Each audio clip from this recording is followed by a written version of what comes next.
Alright, so I've restarted it for like the 100th time today. And I'm keeping this part in just as a little reminder. It's like, nothing works. Remember that every time you reload Houdini, we need to go into our top network here, press Shift V to cook this second wedge, and click on, we want to load the wedge that we're interested in. It's basically, we need to set those attributes again so that the file cache paths work, so that the SOP import into our LOPS will find the right thing. Okay, so I go back to the stage, and I'm gonna just move my thing out here. So again, a lot of times you'll see it just look wrong like this, and for the 100th time today, just change the frame to have it go to another frame, and then it will, decent chance it'll work. Anyway, so that's pretty much it for all that setup.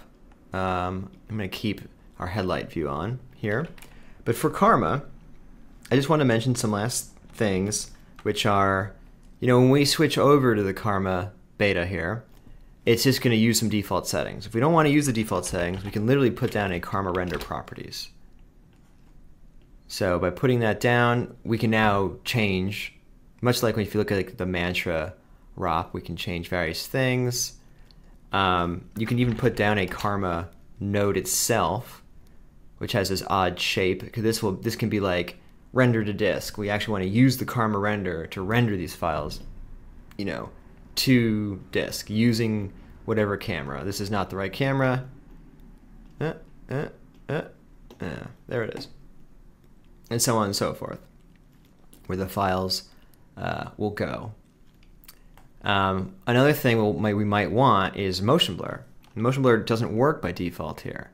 In fact, if I go to, let's see, what might be a good frame for motion blur? I guess something earlier on. So I'm going to go to like frame 10 here. And we should see the pieces are flying out still here. So if I go to Karma beta, take a minute to load it. I think, as I said before, I think some of the problems that can happen here seem to be associated with once you've run Karma for the first time. I think some of the stuff can get messed up. So that's just a theory, and that's at least as of right now. In any case, there's obviously no motion blur. What we can do is we can put down a render geometry settings. Render geometry settings has we can say set or create. We do want velocity blur, and specifically we want this. We want the transform time samples. It's considering all of these packed things moving around they all have their own transforms. They're not. It's not like deforming geometry where the points on the surface of skin or something are moving around. These are all rigid transforms flying around in space. So what we need to do is say it needs to have at least two samples. It needs to have a sample that says I went from here, and then the second sample is to here. And that's what it's going to use to do motion blur. Now, as you can see, there's still no motion blur. So what else do we need to get motion blur to work? We need a cache node, because it needs to be able to store both samples, and you have to use a cache to do this. So we need to say extended cook cache, or let me just drop it in here first. I believe that needs to be set to 1 because it needs to actually save this frame's cache, which is what it's doing by default, and it needs to do another frame's worth of cache. So change this to 1, and that might finally do it. But we shall see. You never really know. And for the record, we didn't need the Karma render settings thing. That was just if we wanted to change various Karma render settings. But we definitely need the render geometry settings to put the X-forms up to 2, and for it to do velocity blur, and for this cache to actually store it so that Karma can find both samples and do it. So, God willing, once this stores both of these things, it will do it. What do we get? Do we get it? think we did. So hard to tell. I'm going to move to an even more extreme frame.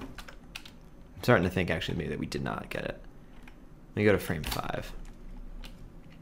It occurs to me suddenly that I did not say which geometry should be getting this. We should also move the cache up so that the geometry itself is cached, and then we can change various render settings afterwards based on the cache. Because as you can see, if one's flowing into the next, then changing something upstream, changing a render setting is forcing it to recache everything, which sucks. So let's move that up there, and then once it's done recaching that, we will change the render setting.